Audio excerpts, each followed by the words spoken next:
Very good morning, children. Let us move on to the last part of this chapter, that is elementary row transformation. This method is very lengthy and there are 99% chance that you will go with subtraction or multiplication silly mistakes. So try to understand the concept first and then see what all steps are to be applied so that you get less error while doing this sum. Okay. If at all there is an option for elementary row transformation, then always you should go for that type of sum and you can skip this as an option because it is time consuming and little bit risky. Now in our syllabus we have elementary row as well as elementary column, but we will focus only on elementary row transformation. This method is also used to find inverse of a matrix. Like last time we had studied that if I multiply a matrix with its inverse, I always get an identity matrix I, correct? If I multiply a matrix with its inverse, I always get I, that is A into A inverse, or A inverse into A is always I. Here I'll use this property and I'll try to find A inverse by doing some row operations. Okay, before that let us learn some basic terminologies. If I say that Ax is equal to B, where A is any matrix, X is any matrix and B is any matrix. Okay, now if I do some row operations like we did in last year for determinants, so if I do any row operations for this equation Ax plus Ax equal to B, it is enough if you do row operations for this matrix and this matrix. There is no need to apply row operations to this matrix. Throughout the process, you can keep this matrix same. You will see that your answers remains same, your equality holds. That is, whenever there is two matrices on left side, you will apply row operations to any one. So when I talk about row operations, I only apply to the pre-wala term. And if I say column transformations, I'll apply to post. So row operation matlab I'll apply to A, and column operation matlab I'll apply to X. You can take one example, apply some row operations. You will see that if you keep this same throughout the process, still the multiplication will give me the same answer. Understood? Okay. Now our task is to find A inverse of a 2 by 2 matrix and of a 3 by 3 matrix. So when I talk about a 2 by 2 matrix, you will follow the order that this first element should be 1. By default, this first element should be made 1. Next, this should be made 0. Follow the order properly. सबसे पहले ये 1, इसके बाद ये 0, then this 1 and then this 0. If you maintain this order, you will get an identity matrix on left side and right side will be the inverse of that matrix. You will understand much better when I solve the sum. Then for 3 by 3, remember the order should be 1. पहले इसको 1 बनाएंगे, then followed by 2 zeros. उसके बाद this middle one will be made 1, then these 2 zeros. Then this will be 1, then these 2 zeros. So 1 0 0, 1 0 0, 1 0 0. So if you follow this order, your answer will always be easy. Okay, so let's try these with the help of an example. Let us take the first example, that is find A inverse using elementary row transformation for the following matrix. I have given a matrix A 1 2 3 4. I want to find its inverse. So what I'll do, I'll start with, we know that A into A inverse is equal to I. Since I am only focusing on row transformation, I'll always write A into A inverse. This only stands for row operations. This stands for row transformations. A into A inverse is equal to I. ठीक है, column transformation करना है तो उल्टा लिखोगे, A inverse into A. So I'll write, instead of A, I'll write my A matrix. It is 1 2 3 4. A inverse I don't know, I'll keep it as it is. And what is I? 1 0 0 1. ठीक है. Now as I've said earlier, I should think of this as 1. This is by default 1. अब अगर ये 1 नहीं होता, suppose 1 यहाँ पर होता, so I would have interchanged the rows. Now before I start, let us focus on the operations. I can do Ri to Rj, that is I can exchange two rows. Then I can say that R2 is equal to R2 minus 2R1, or R2 is equal to R2 plus 3R1, or R3 is equal to R3 plus 3R2. So this is the way to write the row operations. ये दोनों element same होते हैं, that is both the rows will remain same, and here you can multiply and subtract with one of the row, or add and multiply with one of the row. Also you can divide any row. This is all you have done in determinant, so I will not go into more detail as you already are well versed with this. Such operations are allowed for rows. Exchange of rows, एक रो को दूसरे रो से subtract कर रहे हैं या add कर रहे हैं, और एक रो को हम डिवाइड कर रहे हैं. ठीक है. सो हियर ये पहले से 1 है R1, so it is a good thing, good sign for me, because by default I have 1. Once this is made 1, I have to make this as 0. इसको 0 हमेशा किससे बनाएंगे? R1 से. किससे बनाएंगे? R1 से. Why? Because R1 के पास 1 है, ये मेरा रो नंबर R1, ये row number R2. So what will I do? R2 is equal to R2. इसको 0 बनाना है. कौन सा रो है ये? R2. So R2 is equal to R2. कितना है? Plus 3. So I'll write here minus 3 R1. क्या लिखूंगा? Minus 3 times R1. This is the only operation through which I can make this element 0. Let us apply this operation now. R2 change हो रहा है, so I'll copy R1 as it is. 1 2 1 0. अभी क्या है? R2 कितना है? 3. So 3 minus ये R1 कितना है? 1. So 3 minus 3 कितना आएगा? 0. This will become 0. Then ये कितना है? 4.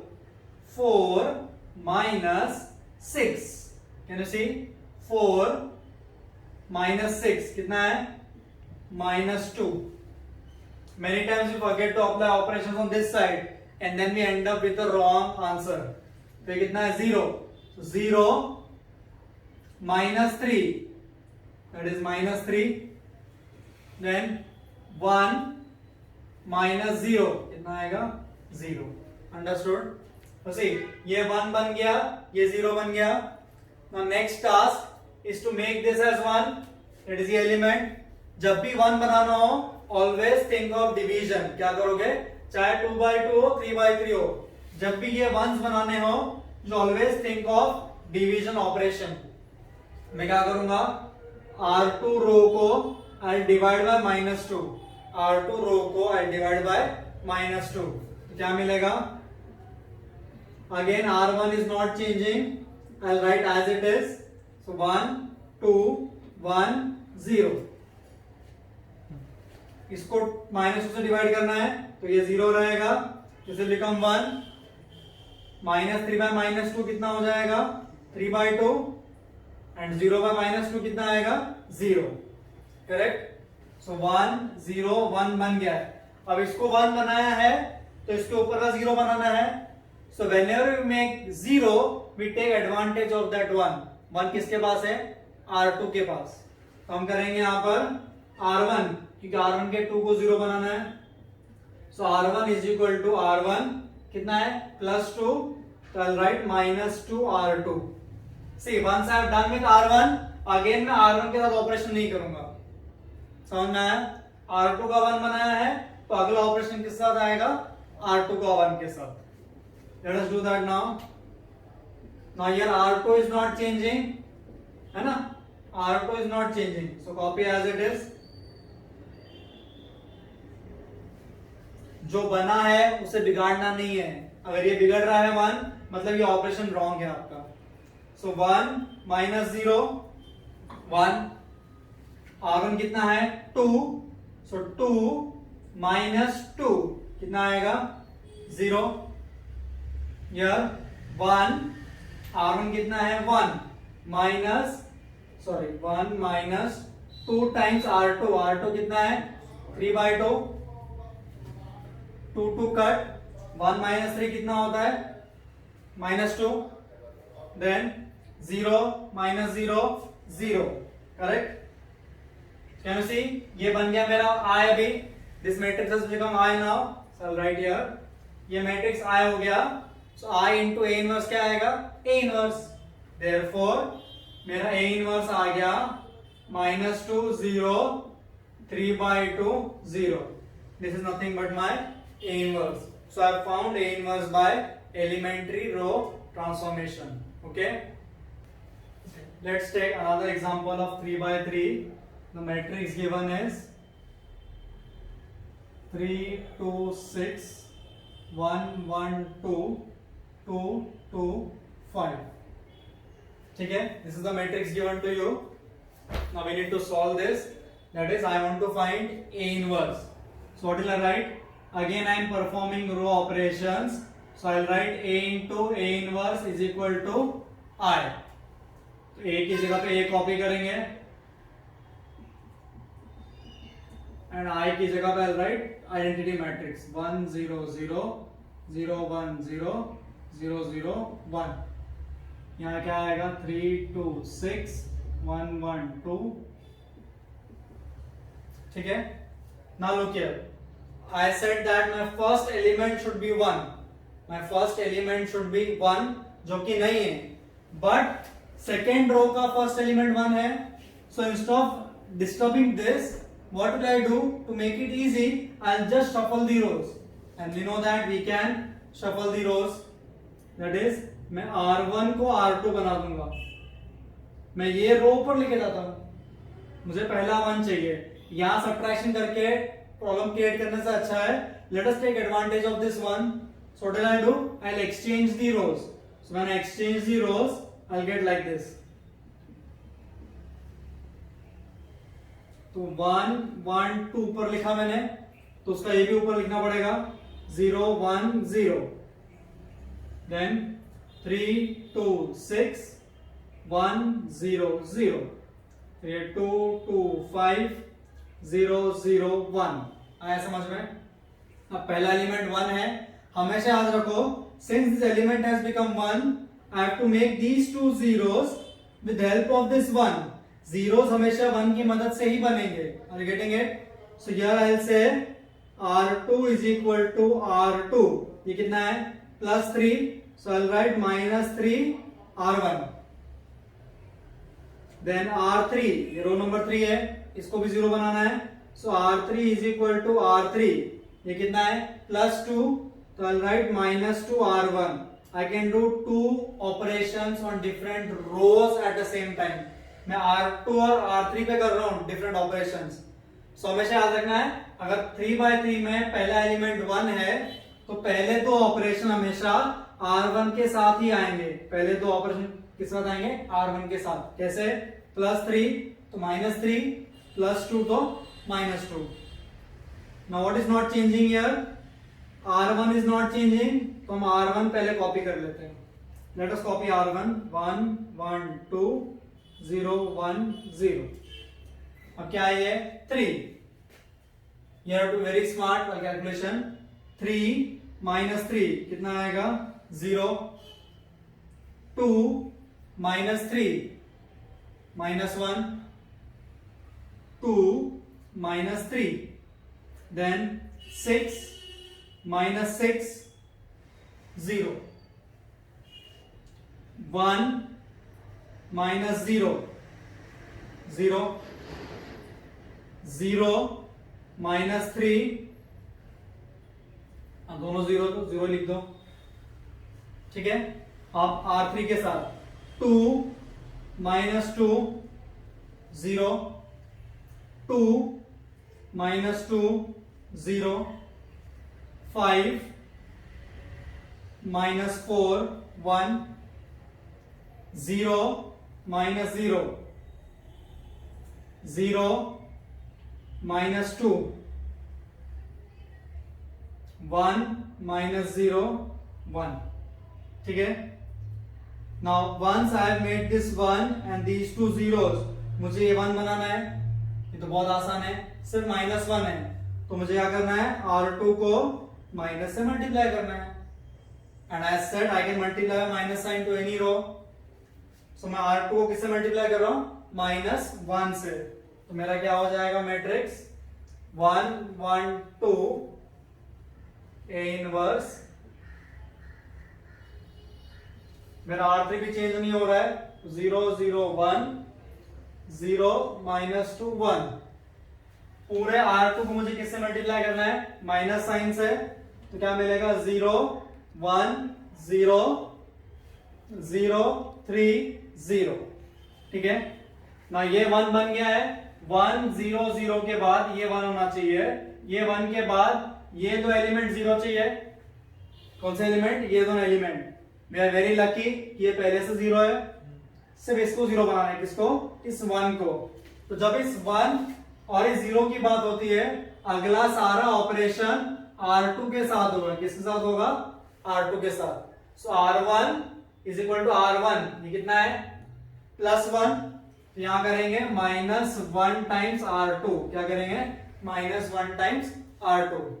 इसको करने की जरूरत नहीं है क्योंकि पहले से 0 है.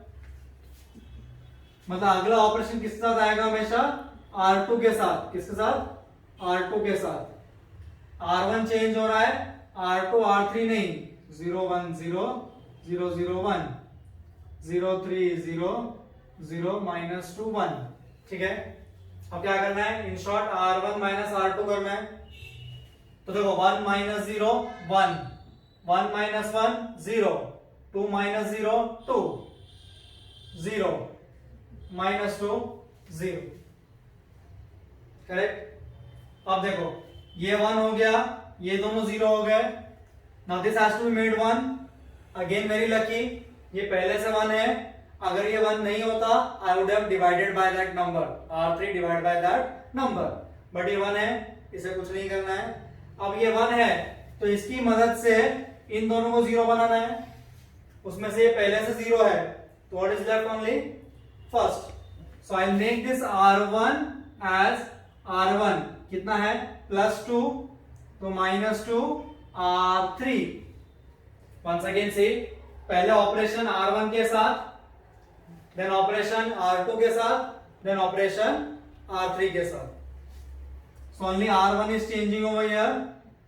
बाकी दोनों में रोज सेम है, तो लिख देते हैं.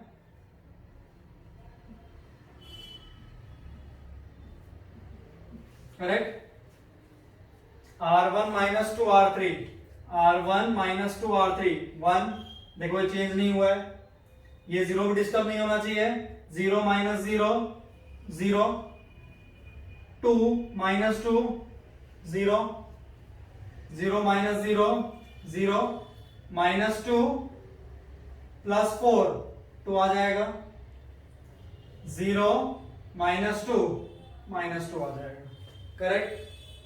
Yes, clear everybody. तो ये बन गया मेरा I. क्या बन गया मेरा I. देयरफॉर मेरा A इनवर्स आएगा 0 2 -2 0 3 0 0 -2 1. Provided I have not made any silly mistakes, and this sum will be correct. Okay. I think I have made a mistake over here. If you check, R2 क्या है, R2 -3 R1 ना. So 1 -0, ये 1 आएगा. ठीक है. तो इधर भी 1 हो जाएगा. ये R1 R2, तो ये होगा -1, ये होगा 1. So -1 ये आएगा. This will become 1 -1. So such kind of mistakes should not happen in your exam. Okay. Silly mistake I have made. I have multiplied this by -R2, so this will become ये minus आएगा तो ये हो जाएगा 1. Okay, this is the correct answer. Okay, clear everyone? Yes. Next sum children, now one more sum I'll take, then we end this topic and end this chapter. Okay, so 1 3 3 1 4 3 1 3 4. Again I have to use elementary row transformations to find A inverse. Okay, so I'll write this as A into A inverse equal to I. पहले step में रो के लिए उल्टा लिखा, 0 मिलेगा 0.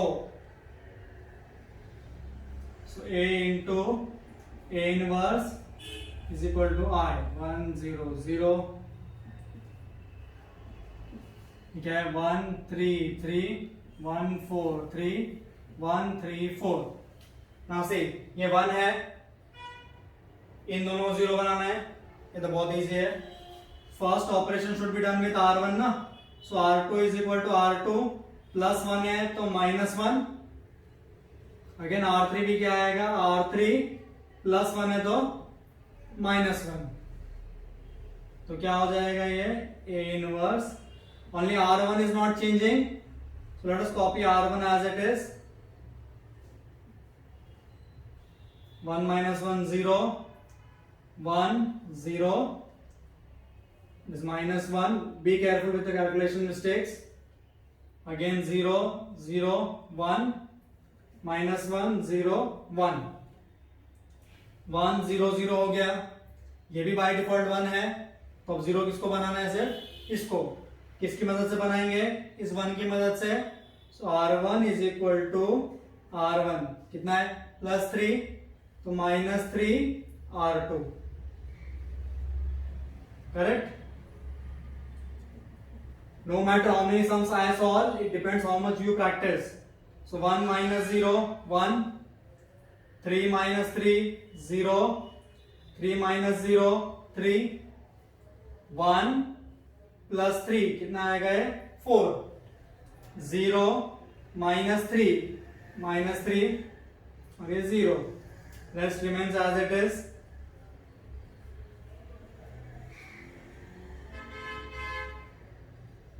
अब by rule इसको ये 1 होना चाहिए, पहले से 1 है, ये 0 होना चाहिए है, बचा सिर्फ 3.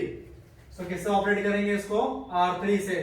सो R1 is equal to R1 plus 3 है तो माइनस 3 R3. करेक्ट? यहां पर सिर्फ R1 चेंज हो रहा है, R2 R3 चेंज नहीं होगा. तो 0 1 0 0 0 1 minus 1 1 0 minus 1 0 1 1 minus 0 1 0 3 minus 3 0 4 minus of minus 3 7 आएगा, minus 3 आएगा, ये 0 minus of 3 minus 3. Correct? Again ये I हो गया. Therefore, my A inverse becomes 7 minus 3 minus 3 minus 1 1 0 minus 1 0 1. Now remember one thing, when you are applying row operations, row operation में सिर्फ row operations होंगे और column operation में सिर्फ column operations होंगे. You cannot do vice versa. If you start with row, रो ही करना है. तो स्टार्ट विथ कॉलम, कॉलम ही करना है. रो के लिए A into A inverse equal to I, column के लिए A inverse into A is equal to I. Understood? Column you practice. Still if you have doubts you can ask me in columns. Okay.